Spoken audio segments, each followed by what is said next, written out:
Bismillah, walhamdulillah, wa sallallahu wa sallim ala sayyidina Muhammad wa ala alihi wa sahbihi wa man walahu wa ba'd. Mes frères et sœurs, petite vidéo aujourd'hui, je vais essayer d'être très bref et rapide. Je vais parler, mes frères et sœurs, de la différence entre l'Égypte et l'Arabie Saoudite. Il y a une question que j'ai posée pour ceux qui ont vu, pour ceux qui me suivent sur Instagram, ainsi que ceux qui me suivent ici sur YouTube. J'ai demandé à plusieurs personnes s'ils avaient le choix entre l'Égypte et l'Arabie Saoudite, sur quel pays se porterait leur choix. Sans attente, la plupart des gens ont choisi l'Arabie Saoudite. Et je pense que la plupart des gens qui choisissent l'Arabie Saoudite, c'est souvent des gens qui sont jeunes, donc il y a un peu la fougue de la jeunesse, il y a malheureusement peut-être le manque d'expérience, le manque de voyage et aussi l'engouement, le fait de se dire que tu es en Arabie Saoudite, tu es à Mecca, tu es à Médine, tu as le Masjid al-Haram, etc. Et c'est vrai que ce n'est pas quelque chose de négligeable. Mais moi aujourd'hui, Inch'Allah, je vais essayer d'apporter de la nuance que, alhamdoulilah, me permet d'avoir mon expérience, le fait que j'ai fait plusieurs voyages. Et lorsque tu as des enfants, une famille, et ben en fait, tu prends du recul dans tes choix et tu essaies de faire des choix qui sont plus ou moins matures, réfléchis et responsables. J'avais déjà évoqué le fait que lorsque j'ai voulu quitter le Maroc, j'hésitais entre l'Arabie Saoudite et l'Égypte. Et mon choix s'était porté sur l'Égypte pour différentes raisons. Et aujourd'hui, je ne regrette pas mon choix. Je ne regrette vraiment pas de m'être installé en Égypte parce que l'Arabie Saoudite, malgré qu'il y a Al-Haramain Al-Sharifain et que c'est sans aucun doute le meilleur pays, il n'est pas forcément adapté à tout le monde et à toutes les situations. Si on prend par exemple un couple de frères de France qui viennent de se marier, un jeune couple, 22, 23 ans, qui n'ont pas forcément beaucoup de moyens et qui n'ont pas forcément la meilleure des situations, sur beaucoup de points, l'Égypte offre beaucoup plus d'avantages que l'Arabie Saoudite et je vais essayer de les énumérer. La première chose, c'est que il est compliqué d'étudier l'arabe en Arabie Saoudite comme on peut l'étudier en Égypte de manière académique. Et c'est pour cela que même ici en Arabie Saoudite, la plupart des professeurs, pour beaucoup, ce sont des Égyptiens. Et j'ai vu beaucoup de frères ici, ça fait des années qu'ils sont là, et ils galèrent toujours en langue arabe.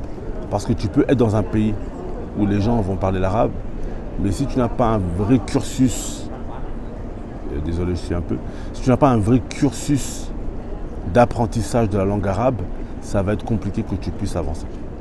Donc déjà, sur ce point-là, l'Égypte offre beaucoup plus d'avantages que l'Arabie Saoudite. Également, dans l'apprentissage du Coran. Parce que l'Arabie Saoudite, alhamdoulilah, si tu vas apprendre le Coran, c'est connu que les Égyptiens sont très forts dans le Coran.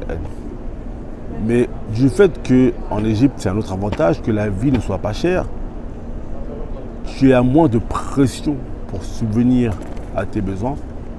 Et donc, de ce fait, salam alaikum. Masha'Allah. Désolé, je vais reprendre où il était parce qu'il est venu un peu tuer ma vidéo. Donc, je disais que l'Arabie Saoudite, c'est un pays où il faut avoir beaucoup de moyens. C'est un pays où la vie n'est pas, si simple qu'en Égypte. Il faut avoir beaucoup de moyens pour pouvoir vivre ici. J'étais avec un frère avant-hier qui me disait qu'il y a des gens qui habitent à la Mecque et qui sont un peu éloignés parce que autour du Masjid al-Haram, c'est beaucoup d'hôtels.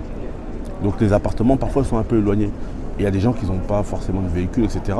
Parfois, ils n'ont pas forcément les moyens de pouvoir même se rendre au Masjid al-Haram.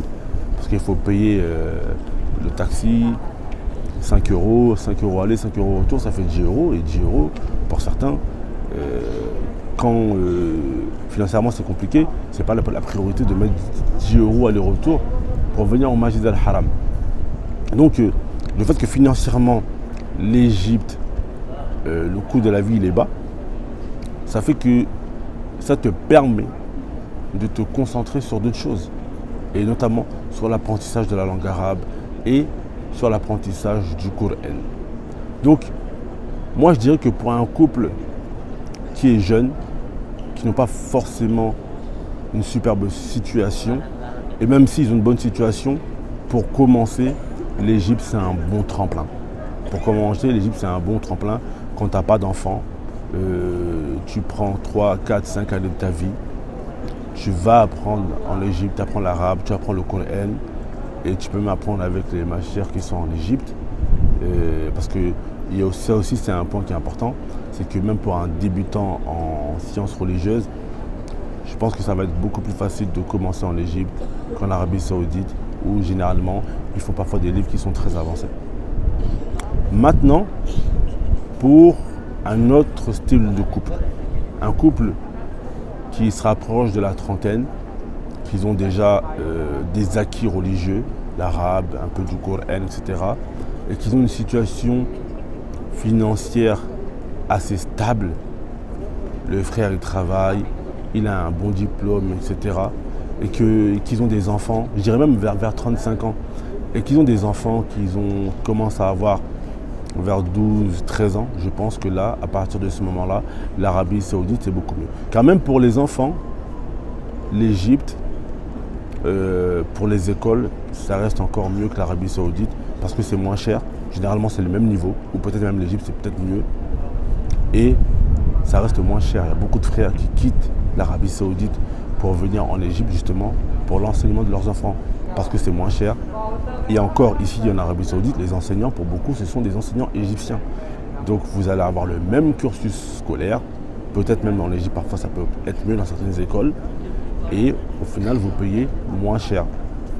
Mais maintenant, donc, pour un couple, s'ils arrivent à l'âge de la maturité, de la stabilité financière, vers 35, 36, 37 ans, ils ont des enfants qui ont vers 12, 13, 14 ans. Là, je pense qu'à partir de ce moment-là, l'Arabie Saoudite, c'est mieux. Parce que l'Arabie Saoudite, elle offre de la stabilité, elle offre des perspectives d'avenir pour les enfants. Souvent, cet âge-là, l'âge de l'adolescence, c'est l'âge où les enfants, ils ont besoin de s'ouvrir vers le monde, de découvrir des choses. Et à cet âge-là, l'Égypte commence à être restreint. Vraiment, au Caire, tu as un peu fait le tour vite fait. Alors que l'Arabie Saoudite, c'est bien, c'est que tu as des grandes villes comme Riyad, des grandes villes comme Jeddah, etc., Qassim, où il y a un développement urbain qui est présent. Il y a des choses, beaucoup de choses qui sont mises en place pour la jeunesse. Et donc ça fait que l'enfant, il peut baigner entre la religiosité qu'il y a dans ce pays et également le din. La religiosité, le din, et également les choses qui sont mises en place pour le bon développement de l'enfant, pour son éducation, pour son évolution, que ce soit spirituelle ou mondaine. Donc voilà, moi c'est un peu, on va dire, mon retour d'expérience par rapport à ce que j'ai vu. Un jeune couple, je leur conseillerais sans hésiter l'Égypte pour commencer. Se faire des bases en arabe, se faire des bases en Coran, voilà, commencer à vivre dans le monde arabe, etc. Se stabiliser financièrement. Et lorsqu'ils ont atteint une certaine stabilité financière, ils ont les épaules solides pour les jeunes enfants, les jeunes adolescents, etc. Quand ils ont commencé à avoir des enfants qui sont grands, je pense que l'Arabie Saoudite, c'est préférable. العلم عند الله تبارك وتعالى والسلام عليكم ورحمة الله وبركاته.